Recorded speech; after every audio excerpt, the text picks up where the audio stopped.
మోకాల నొప్పులకు ఎటువంటి సర్జరీ లేకుండా ఎపియాన్ పెయిన్ క్లినిక్ అందిస్తున్న అత్యాధునిక చికిత్స. నమస్తే రమ్మగారు. నమస్తే జయ. ఇది ఆడియన్స్ నుంచి వచ్చిన అనుమానం రమ్మగారు, నన్ను అనొద్దు మీరు. ఓకే, ఫస్ట్గానే చెప్పేశాను. కళ్ళలో మనకి రకరకాల వస్తువులు, రకరకాల కళలు కూడా వస్తూ ఉంటాయి. కళల శాస్త్రం కూడా ఒకటి ఉన్నట్లుంది కదండి, ఏ కళకి ఏం జరుగుతుంది ఏంటి అనేసి. కొంతమంది అడిగారండి ఇదే క్వశ్చన్. కళలో చీపురు కనిపిస్తే ఏమవుతుంది, డబ్బులు కనిపిస్తే ఏమవుతుంది, రమ్మగారితో చెప్పించగలరు అని అడిగారు నన్ను. అసలు నిజంగా కళలకి అంత ప్రాధాన్యం ఉంటుందా రమ్మగారు? ఏమిటో జయ, చెప్పలేకపోతాము. కళల శాస్త్రం, స్వప్న శాస్త్రం ఒకటి ఉంది. శాస్త్రంగా తెలీదు నాకు. ఈ మన పెద్ద బాల శిక్షలో ఒక పేజీ, పంచాంగంలో ఒక పేజీ ఉంటుంది, మంచి కళలు చెడు కళలు, ఒకటే పేజు. అంతేనా? అంతే. ఇప్పుడు మామూలుగా తెల్లవారుజామున వచ్చిన కళలు నిజమవుతాయి అంటారు. జనరల్గా కళలు అవి ఎలా వస్తాయి, మనకి గాఢమైన ఒళ్ళు తెలియని నిద్ర అయితే ఏ కళ్ళు ఉండవు, గుర్తుండదు. కలతగా ఉంది నిద్ర, ఆన్ అండ్ ఆఫ్గా ఉంది, మధ్యలో అలాంటప్పుడు రావచ్చు. రేర్గా కొంతమందికి సిక్స్త్ సెన్స్, జరగబోయేది ఏదో ఒక సిమ్టమ్గా, ఒక విధిగా తెలుస్తుంది. ఓకే, కళ్ళలో మంచి మంచి పువ్వుల చెట్లు, పళ్ళు అవి కనపడితే మనకేదో శుభం జరగబోతున్నట్టు. ఆకుపచ్చగట్టి చెట్లు, పళ్ళ తోటల్లో మనమే తిరుగుతున్నట్టు, నడుస్తున్నట్టు, ధాన్యం ఇంటికి వచ్చినట్టు, వరి కంకులు, వరి పొలాలు, గోధుమ చేలు, ఆవాల చేలు, నూజేలు అవి కనపడతాయి. ఇదంతా ఏమిటంటే పైరు సమృద్ధికి సూచకం కాబట్టి మనకి ఏదో మంచి జరగబోతుంది. రేపొద్దునే మర్నాడే జరిగిపోదు, తెల్లవారంగానే పాలు తోడుకున్నట్టు తోడుకోదు, అదేమీను ఎప్పుడో జరుగుతుంది, సమీప భవిష్యత్తులో ఎక్కడో ఉన్నట్టు.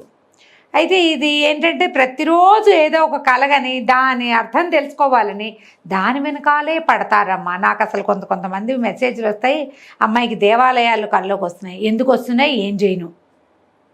ఒక ఆవిడ ఎంతసేపు పీడకాలు వస్తాయి, ఏం చెయ్యాలి. పిల్లాడు రోజు నిద్రలో ఏడుస్తూ లేస్తాడు, ఏం చెయ్యాలి. నేను సాధారణంగా నేను అనుకుంటా, మామూలుగా మనం రాత్రిపూట బాత్రూమ్కి వెళ్ళొస్తారు, కాళ్ళు శుభ్రంగా కడుక్కుని, చేతులు ఒకసారి మొహం కూడా తడి చేతులు నోట్లో నీళ్లు పోసుకొని పొక్కిలించి ఉమ్మేసి, అన్ని మంచినీళ్ళు తాగి, పాదాలు శుభ్రంగా తుడుచుకొని, చల్లబడిపోవాలి, పాదాలు కడుక్కుని తుడుచుకోవాలి. పడుకుంటే ఏ కళలు రావు. పీడకలో, మంచి కలో, ఇంకొకలో ఏదో ఒకటి, ఏది రాదు, కళలు రావు.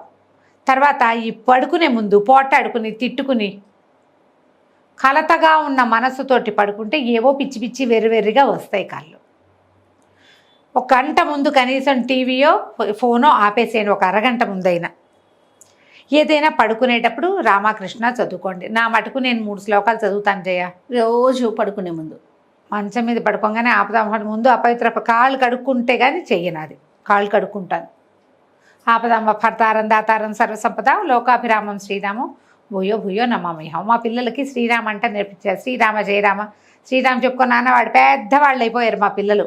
అయినా సరే ఇంకా పడుకోండి, ఇంకా పడుకో అని ఒక మాటని శ్రీరామ చెప్పు అంటాను, ఆటోమేటిక్గా వచ్చేస్తుంది అది.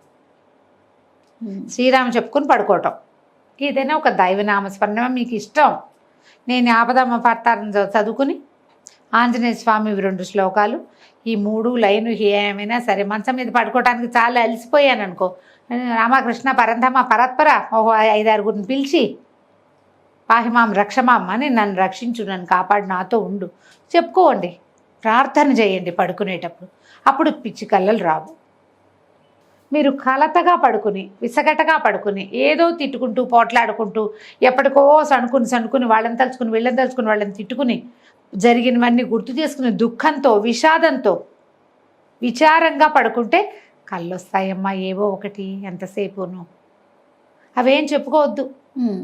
మామూలుగా స్వప్న పరిష్కారానికి ఒక శ్లోకం చెప్పుకుంటాం, ఇది వరకు మనం చేసాము. ఇది రామం స్కందం హనుమంతం వైనతేయం వృకోదరం శయనేయ పఠే నిత్యం దుస్వప్న తస్య నశ్యతి. రాముణ్ణి, స్కందుణ్ణి, హనుమంతుణ్ణి, వైనతేయుణ్ణి, వృకోదరుణ్ణి 5 చదువుకుంటే, తలుచుకుంటే అప్పుడు మనకి దుస్వప్నాలు ఉండవు. నేను రాముణ్ణి తలుచుకుంటా, మీరు ఇంకోటి తలుచుకోండి, ఆంజనేయ స్వామిని, రాముడు, హనుమంతుడు ఇద్దరిని తలుచుకుని పడుకుంటాం, అప్పుడు రావు. ఒకవేళ అయినా కూడా కళ్ళు వస్తాయి. కొన్నిసార్లు అదేదో మంచి విషయంగానే మనకి తోస్తుంది కదా. పెద్దవాళ్ళు చెప్తారు, మంచి కళ అయితే ఎవరికి చెప్పద్దు, చెడు కళ అయితే అందరికీ చెప్పండి అంటారు.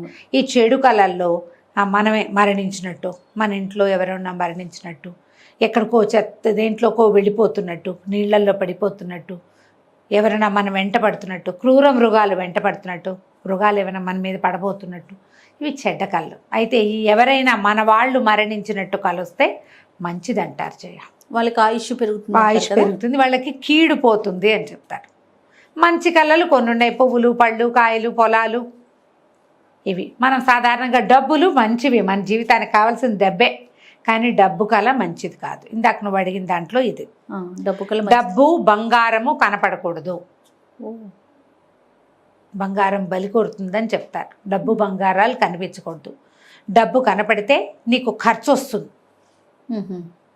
బంగారాలు అవి కనపడితే ప్రాబ్లమ్స్ వస్తాయంటారు. ఓకే, ఇవి జనరల్గా పెద్దవాళ్ళు చెప్పేవే కానీ ఓ పెద్ద దీనికి శాస్త్రంగా అలా ఏం ఉండదు. పైగా పంచాంగాల్లో అక్కడ అన్నారు 2 పేజీల్లో కనపడతాయి. ధనలాభం వచ్చిన మాట ఎవరైనా చెబితే మనకు మంచిది. నువ్వే చిల్లర పైసల్ని రూపాయలని చూస్తే మంచిది కాదు. ఏమో నీకు లాటరీ వచ్చిందని ఎవరైనా చెప్పింది నువ్వు విన్నావనుకో, కల్లో మంచి ఏదో మంచిది జరుగుతుంది. ఆ డబ్బేమిటో నువ్వు ఇలా చూసి లక్ష్మీ కటాక్షం కనపడింది అనుకో, నీకు అది లాభం లేదు. అలాంటివి కనపడకూడదు. మనం వాటి గురించి ఆలోచిస్తూ పడుకుంటే అవే కల్లోకి వస్తాయి. మొదట ఈ సాటిస్ఫాక్షన్ నేర్చుకోండి. కళ్ళ రాగానే ఇదేమిటి ఇలా వచ్చింది, ఇలా ఎందుకు వచ్చింది, అలా ఎందుకు వచ్చింది అని దాని మీద చీల్చి చెండాడద్దు. అదే ఆలోచిస్తూ పడుకున్నాను అనుకుని పొద్దున్న లేచి దేవుడికి దండం పెట్టుకోండి, అయిపోతుంది. నిన్ను ఎక్కువగా నీకు బెంగొచ్చేస్తుంది అనుకో, చెప్పు ఏ పెద్దక్కయ్యకో. మనకి యూట్యూబ్ పెద్దక్కయ్యలు కూడా ఉన్నారు కదా, అదే కదా, ఎవరో ఒకళ్ళకి చెప్తే ఏదో ఒకటి చెప్తారు. కానీ ఏదైనా చెడు కానీ మంచి కానీ నువ్వు దేవుడికి దండం పెట్టుకుని నీకు భయంగా ఉంటే ఒక దేవాలయ దర్శనం చేస్తే కళలోంచి ఎఫెక్ట్ సగం తగ్గిపోతుంది. సాధారణంగా ఏం చెప్తారంటే మనకి ఏదో ప్రమాదం జరిగినట్టు అవి వస్తే మన కర్మ నశిస్తుందని చెప్తారు. కొంత మనం అనుభవించాల్సింది ఏదో పెద్దది ఉంది, అది తగ్గుతుంది, కొంత పోతుంది. అది ఓకే, కళల్లో అనుభవించేస్తాం ఆ సుఖాన్ని, ఆ కష్టాన్ని, ఆ ప్రాబ్లమ్స్ని మనం అనుభవిస్తాం కాబట్టి పర్వాలేదు. ఇక నీ మెయిన్ క్వశ్చన్, చీపురు కనపడచ్చా? చీపురు కనపడచ్చు. చీపురు శ్రీ మహాలక్ష్మి అని చెప్తారు. జనరల్గా చీపురు ఎందుకు ఉపయోగపడుతుంది మనకి? శుభ్రానికి మంచిదే. కాకపోతే పెంట పోగులు అవి కనపడుతున్నాయి అనుకో, పోగు చెత్త కొంచెం అంటే విసర్జకాలు కనపడినా కూడా మంచిదే. అవన్నీ కూడా లాభాన్ని చేకూరుస్తాయని చెప్తారు. చెత్త కనపడము, చెత్త మనం ఊడుస్తున్నట్టు కనిపించటము, చీపురే కనిపించడము, ఏదో చీపుళ్ళ కట్ట, చీపుళ్ళు మోసుకొస్తున్న మనిషి, మూలను పెట్టిన చీపురు, మనమే చీపురుతో ఊడుస్తున్నది, ఇవి చెడు కాదు, మంచికే. అది మంచికే. ఏదో పెద్ద మంచి, చాలా మంచి కాకపోయినా ఏదో ఒక చిన్నది ఖచ్చితంగా ఒక మంచి కనపడుతుంది. సమస్యలు తీరచ్చు. చీపురు కనపడితే ఏవో ప్రాబ్లమ్స్ తీరబోతాయి అని. ప్రాబ్లమ్స్ తీర్చేందుకు ఎవరైనా మనిషి పరిచయం కావచ్చు, ఏదైనా సమస్య పరిష్కారం సులువుగా అవ్వచ్చు. అంచేత చీపురు కనపడితే మంచిదే. కానీ ప్రధానంగా మీకు గాఢమైన నిద్ర కావాలి, మంచి హ్యాబిట్స్ తోటి పడుకోండి. ఏదైనా మత్తు పదార్థాలు తీసుకుని పడుకుంటే, ఆహారం తీసుకోకపోతే నిద్ర పట్టదు, మెలకు వస్తూ ఉంటుంది. అన్నం తినకుండా పడుకోవద్దు, కాళ్ళు కడుక్కోకుండా పడుకోవద్దు, పక్కలు శుభ్రంగా ఉంచుకోండి. దుప్పటి పాతదైనా పర్వాలా, తుక్కుగా మురికిగా లేకుండా చూసుకోండి. దుప్పట్లు, పడుకునే బెడ్షీట్స్ అవి మురికిగా ఉండకూడదు. అవును, గదిలో పరిసరాలు కూడా మురికిగా ఉంచుకోకుండా కొంచెం ప్రశాంతమైన వాతావరణము, కాస్త శుభ్రమైన పక్కలు, ఏదైనా కొంచెం మంచి వాసన, దుర్వాసనలు వాటి మధ్యలో పడుకున్నా కూడా ప్రాబ్లమ్స్ ఇలాంటివి ఏవో పిచ్చికళ్ళు వస్తూ ఉంటాయి. నిద్ర సరిగ్గా పట్టక ముందు బెడ్రూమ్ వాతావరణాన్ని బాగా చేసుకోండి. విడిచిన బట్టలు అవి ఎక్కువ ఉండనివద్దు బెడ్రూముల్లో. పడుకునే చోట విడిచిన బట్టలు ఉండనివద్దు. బెడ్రూములు దుమ్ముగా ఉంచుకోకండి, మురిగ్గా ఉంచకండి. పక్కల వారానికైనా ఓసారైనా శుభ్రంగా మార్చుకోండి. పక్కన చక్కగా నీట్గా పరుపు కిందో చాప కిందో నీట్గా మడిచి గట్టిగా ఉంచుకోండి, పక్క నలిగిపోకుండా. నలిగిన పక్కలు, మురికిగా ఉండే పరిసరాలు కూడా మనకి మంచి నిద్రనివ్వవు. దానివల్ల ఏదో కలతగా ఉండి ఎర్రి ముర్రి కళ్ళు వస్తాయి. అవును, ఇది మార్చుకుంటే అది బెటర్ అవుతుంది. రైట్. నమస్తే రమగారు. నమస్తే చెయ్యి.